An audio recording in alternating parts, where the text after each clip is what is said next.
What keeps us healthy and happy as we go through life? If you were going to invest now in your future best self, where would you put your time and your energy? There was a recent survey of millennials asking them what their most important life goals were. And over 80% said that a major life goal for them was to get rich. And another 50% of those same young adults said that another major life goal was to become famous. And we're constantly told to lean into work, to push harder and achieve more. We're given the impression that these are the things that we need to go after in order to have a good life. Pictures of entire lives, of the choices that people make and how those choices work out for them, those pictures are almost impossible to get. Most of what we know about human life, we know from asking people to remember the past. And as we know, hindsight is anything but 20/20. We forget vast amounts of what happens to us in life, and sometimes memory is downright creative. But what if we could watch entire lives as they unfold through time? What if we could study people from the time that they were teenagers all the way into old age to see what really keeps people happy and healthy? We did that. The Harvard study of adult development may be the longest study of adult life that's ever been done. For 75 years, we've tracked the lives of 724 men.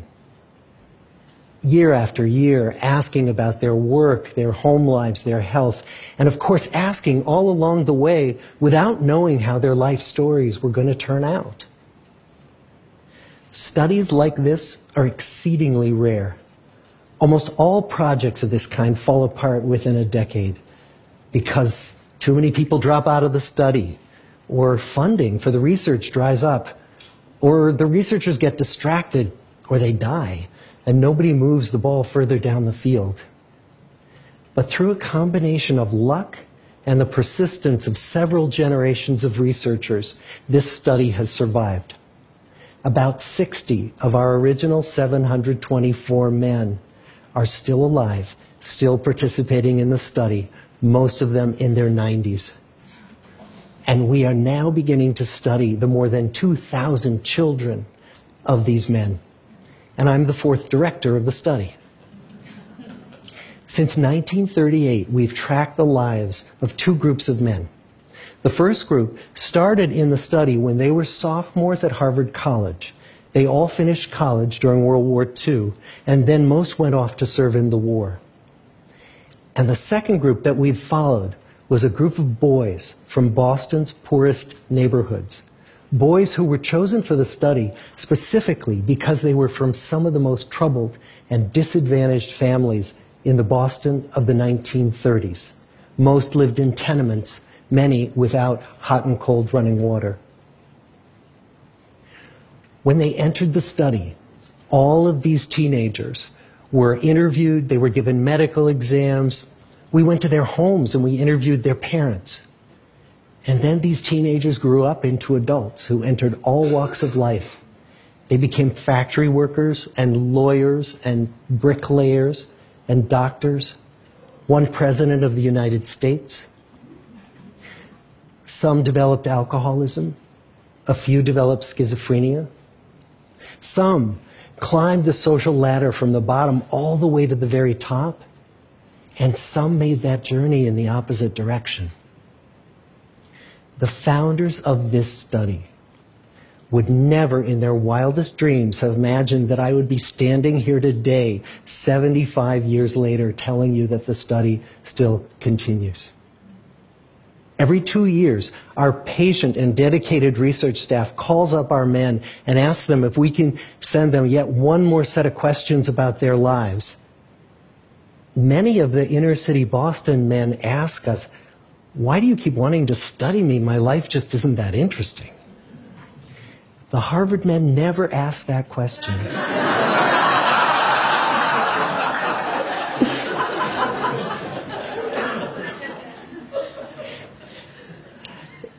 to get the clearest picture of these lives, we don't just send them questionnaires. We interview them in their living rooms. We get their medical records from their doctors. We draw their blood. We scan their brains. We talk to their children. We videotape them talking with their wives about their deepest concerns. And when, about a decade ago, we finally asked the wives if they would join us as members of the study, many of the women said, "You know, it's about time." So what have we learned? What are the lessons that come from the tens of thousands of pages of information that we've generated on these lives? Well, the lessons aren't about wealth or fame or working harder and harder. The clearest message that we get from this 75-year study is this: good relationships keep us happier and healthier, period. We've learned 3 big lessons about relationships. The first is that social connections are really good for us and that loneliness kills. It turns out that people who are more socially connected to family, to friends, to community are happier, they're physically healthier, and they live longer than people who are less well connected. And the experience of loneliness turns out to be toxic. People who are more isolated than they want to be from others find that they are less happy, their health declines earlier in midlife, their brain functioning declines sooner, and they live shorter lives than people who are not lonely. And the sad fact is that at any given time, more than 1 in 5 Americans will report that they're lonely. And we know that you can be lonely in a crowd and you can be lonely in a marriage. So the second big lesson that we learned is that it's not just the number of friends you have, and it's not whether or not you're in a committed relationship, but it's the quality of your close relationships that matters. It turns out that living in the midst of conflict is really bad for our health. High conflict marriages, for example, without much affection, turn out to be very bad for our health, perhaps worse than getting divorced. And living in the midst of good, warm relationships is protective. Once we had followed our men all the way into their 80s, we wanted to look back at them at midlife and to see if we could predict who was going to grow into a happy, healthy octogenarian and who wasn't. And when we gathered together everything we knew about them at age 50, it wasn't their middle-aged cholesterol levels that predicted how they were going to grow old. It was how satisfied they were in their relationships. The people who were the most satisfied in their relationships at age 50 were the healthiest at age 80. And good, close relationships seem to buffer us from some of the slings and arrows of getting old. Our most happily partnered men and women reported in their 80s that on the days when they had more physical pain, their moods stayed just as happy. But the people who were in unhappy relationships, on the days when they reported more physical pain, it was magnified by more emotional pain. And the third big lesson that we learn about relationships and our health is that good relationships don't just protect our bodies, they protect our brains. It turns out that being in a securely attached relationship to another person in your 80s is protective. That the people who are in relationships where they really feel they can count on the other person in times of need, those people's memories stay sharper longer. And the people in relationships where they feel they really can't count on the other one, those are the people who experience earlier memory decline. And those good relationships, they don't have to be smooth all the time. Some of our octogenarian couples could bicker with each other day in and day out. But as long as they felt that they could really count on the other when the going got tough, those arguments didn't take a toll on their memories. So, this message that good, close relationships are good for our health and well-being, this is wisdom that's as old as the hills. Why is this so hard to get and so easy to ignore? Well, we're human. What we'd really like is a quick fix, something we can get that'll make our lives good and keep them that way. Relationships are messy and they're complicated, and the hard work of tending to family and friends, that's not sexy or glamorous. It's also lifelong. It never ends. The people in our 75-year study who were the happiest in retirement were the people who had actively worked to replace workmates with new playmates. Just like the millennials in that recent survey, many of our men, when they were starting out as young adults, really believed that fame and wealth and high achievement were what they needed to go after to have a good life.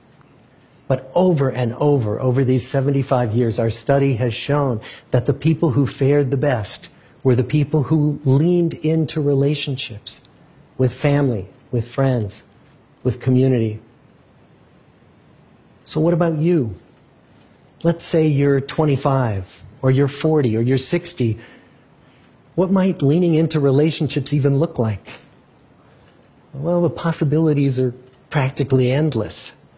It might be something as simple as replacing screen time with people time, or livening up a stale relationship by doing something new together, long walks or date nights, or reaching out to that family member who you haven't spoken to in years, because those all too common family feuds take a terrible toll on the people who hold the grudges. I'd like to close with a quote from Mark Twain. More than a century ago, he was looking back on his life, and he wrote this: "There isn't time.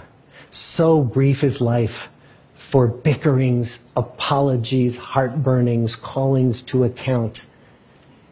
There is only time for loving, and but an instant, so to speak, for that. The good life is built with good relationships." Thank you.